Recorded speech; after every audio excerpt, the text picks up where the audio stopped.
The 42-year-old child murder accused Mortimer Saunders has been found guilty in the High Court in Cape Town of the rape and murder of 3-year-old Courtney Pieters. The toddler's body was found in a shallow grave in Epping Industria in May last year, 9 days after she went missing from her Elsies River home. The High Court in Cape Town has rejected Saunders' version that he poisoned 3-year-old Courtney Pieters to get back at her mother. Judge Babalwa Mtamane said the crimes committed by the accused were motivated by lewd and selfish reasons.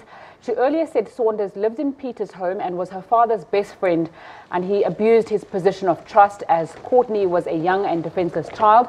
She said while the state had relied on circumstantial evidence, South African courts are inundated with these types of crimes against young children and babies. The judge also says their young lives are interrupted before they can understand the world around them. Well, for more on this story, we cross to our reporter Vanessa Poonah, who's been standing by for us at the court in Cape Town. Vanessa, what's the latest there? Yes, good afternoon to you. Of course, scenes of jubilation outside the Cape Town High Court just now, and that's shortly after the court ruled that the state had indeed proven its case against Mortimer Saunders beyond reasonable doubt. It was the state's contention since Mortimer Saunders was arrested in May last year that he is guilty of premeditated murder as well as rape. Now, we've spoken to quite a number of community members outside court explaining that it has been a harrowing experience for them, and of course the word harrowing is exactly what the judge used when she described the brutal rape and murder of 3-year-old toddler Courtney Pieters. Now, during the course of the trial, in his plea explanation and so on, Mortimer Saunders had admitted to feeding the child ant poison. He also admitted to having performed sexual acts on the child's corpse. The judge, of course, at this point in time during judgment today, rejected his version, calling him a liar, saying that he had time indeed to plan the girl's rape and murder, saying that the video footage, for example, that was played in court points to this, because he had time to move the body to where she was found in Epping Industria.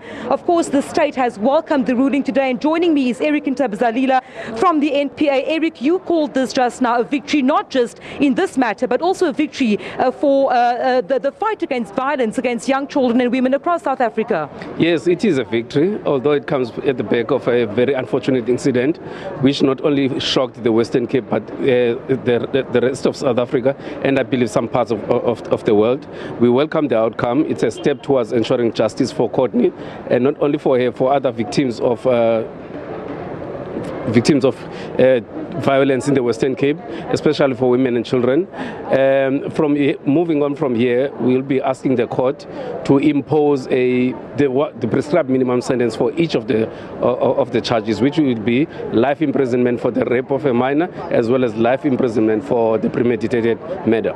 Eric, we know that the mother of young Courtney has also come under quite a bit of criticism at the time of the child's murder for leaving her 3-year-old alone in the care of a 6-year-old. The judge was very clear to say that she understands the economic situation of that family. The mom had to go and work, Courtney Pieters, also saying that Mortimer Saunders was like part of the family, had lived with his family for 2 years, and of course the judge saying that Courtney Pieters will be exempt from or immune from prosecution. Yes, there was a possibility of charges against the mother, but we also applied for her not to be charged and not to be prosecuted, which we welcome the outcome. Yes, I can confirm that that's what the judge said, that the accused was not only a stranger. He lived in the same house for 2 years. He was trusted by the child. He knew the child. He was friends with the father. Although he had his problems with the mother, but they still had some relationship. Even the mother said he loved the children. They trusted him. He went out to be part of the searches. He concealed his crime. But yeah, it's a very unfortunate incident, man. He killed her in a very brutal way, and she died a very painful death. Indeed, Eric Ntabazalila there, and brutal, vicious, and one of the saddest cases she's heard, of course, is how the judge has described the murder and rape of young Courtney Pieters. And of course, if I can just tell you that Mortimer Saunders in the dock, as judgment was passed, did not show much emotion at all, as has been his demeanour throughout most of this trial. He, of course, now has to wait until the 4th of December, and that's, of course, to allow the state time to compile a victim impact report, as well as for the defence to have a pre-sentencing report ready, and that, of course, will form the basis of sentencing procedures. Just now in the court, shouts of cheer from the public who had been following this trial since day one, and also voicing their concern that finalisation could not happen this year, but of course the judge saying that the 4th of December is when the parties will be coming back to court again for the start of sentencing procedures in this trial of Mortimer Saunders. Thanks very much, Vanessa, for that report. Nzinga?